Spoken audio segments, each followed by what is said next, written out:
Hello, friends. If you are someone who likes everything organized in tidy little piles, today is for you. AI for the neat freak, C is for clustering. I am Dr. Sonali Tamankar, and we are walking through the alphabet of AI in our AI A to Z course. Imagine you are a new parent. You have this sudden influx of new stuff into your life: onesies, hats, bottles, diapers, toys. You are in the nursery trying to sort all this stuff and organize. Now, kids don't come with a manual, right? And nor does their stuff.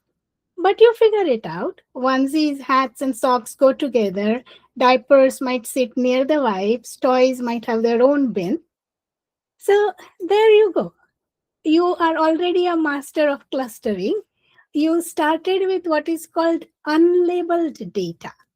In our B is for bias in AI, remember we talked about classification of images as wolves versus dogs.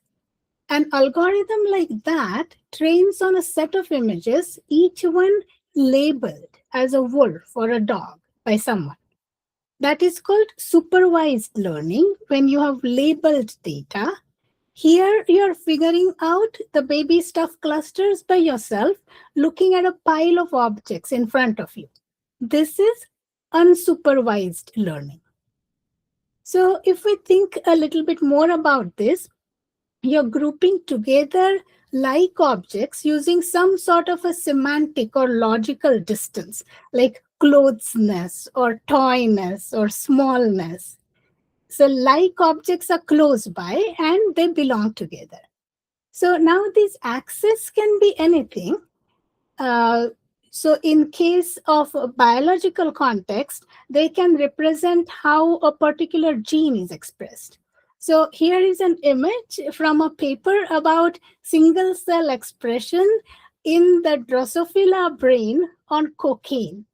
It really is. I have the reference in the video description below.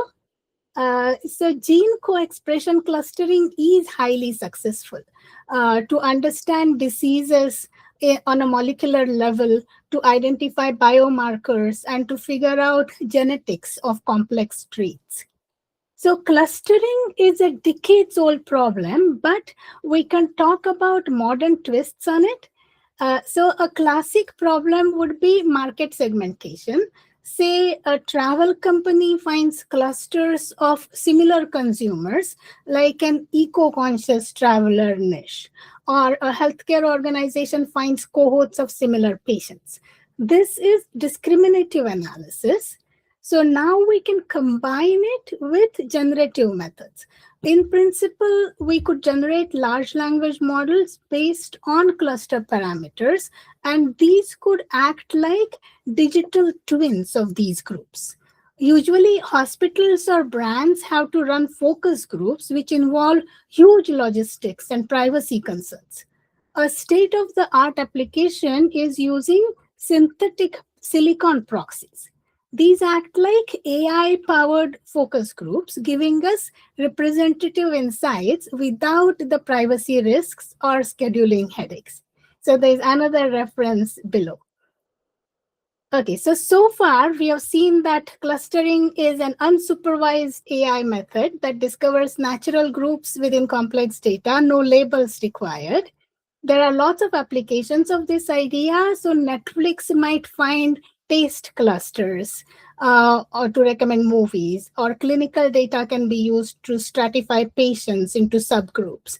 And we just talked about modern applications like digital twins. Okay, so now let us look at algorithms. The most famous algorithm is k-means. So remember our baby nursery organization problem? So this would be where you have a fixed number of bins and everything has to be organized in these k bins. So this is where k comes from. You pick a number and force everything to fit within one of these k clusters. Another approach is hierarchical clustering. So this is where you get the onesies and the pajamas as body wear, and then merge it together with hats to find the clothing cluster and so on. So your clusters are hierarchical. Okay, another successful approach is density-based clustering. This would be where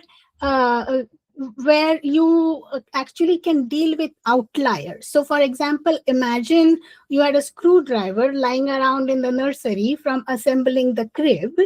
Now, DBSCAN, the density-based algorithm, would be smart enough to say, hey, this item doesn't really belong in any of the clusters. Whereas k-means, for example, would force it into one of your clusters. Uh, Finally, the soft or fuzzy clustering accounts for shades of gray when things aren't black and white. So which cluster does a baby blanket belong to, for example, right? It's made of cloth. So is it clothing or is it travel, or you lay it down at playtime so it belongs with toys? So soft clustering is something where you can say something is 30% this and 40% that and so on, right? And sometimes you need this sophisticated machinery because simple approaches can fail. So look at this famous image from the Scikit Learn library. See how this image in the first column, it tries to force two circles into three vertical wedges. So these towards the bottom on the first column, it actually tries to force these circles into three vertical wedges. It doesn't get the inner circle versus outer circle logic at all. So asking the question, how should this data be grouped is easy, but answering it well often requires these fancy technical tools.